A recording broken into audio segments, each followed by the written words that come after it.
let's build it. So, we want to reset motor A's encoder. And then we want to run motor A for 2 rotations.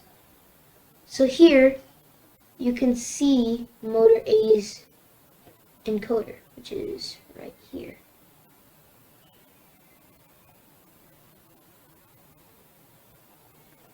Let's run it. So it's going to reset.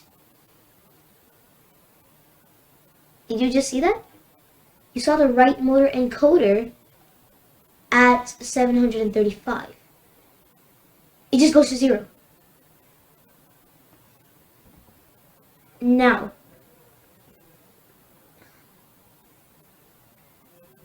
let's read the position after. Motor A position tells you how many degrees that motor has turned since the last reset. So after 2 rotations, 720 degrees, that's what it should show.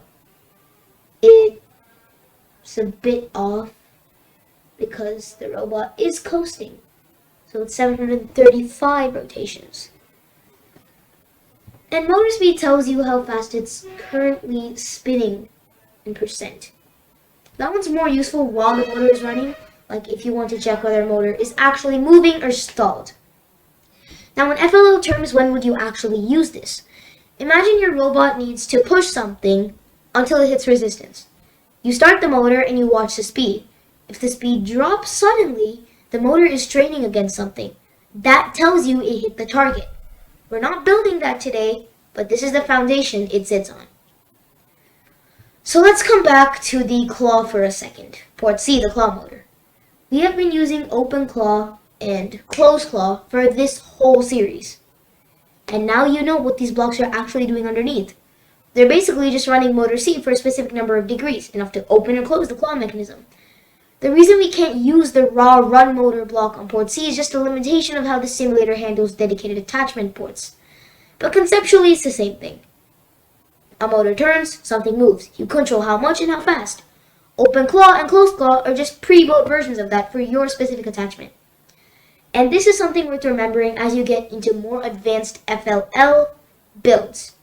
Every attachment on your robot, every arm, every pusher, every flipper, is just a motor turning a certain amount. Once you understand that, you can build and program almost anything. So here's your challenge for this video. 2 parts. Part 1. Add a startup beep to every program you've built so far. Different pitch for each one if you want, or all the same, doesn't matter. Just get into the habit of starting every program with the sound. Part 2. Use the run motor block on port A or B directly. Try rotations, degrees, and second. See how each one feels different. Then try to figure out how many rotations does it take to move your robot roughly 30 centimeters. You don't need a perfect answer, just experiment and get a feel for it. That kind of hands-on understanding is worth more than memorizing any formula.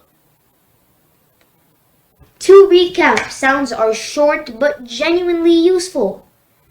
Startup beep so you know the program ran. Step beep so you know where in the run you are. And motors are deeper than they look. Rotations and degrees for precision, seconds for rough control.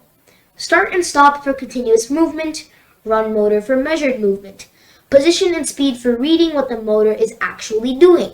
And the claw blocks are just a cleaner version of the same thing, a motor turning a specific amount.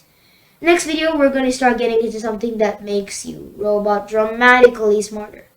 Right now, it just follows a fixed sequence of instructions. Next time, it's going to start reacting. See you in the next one.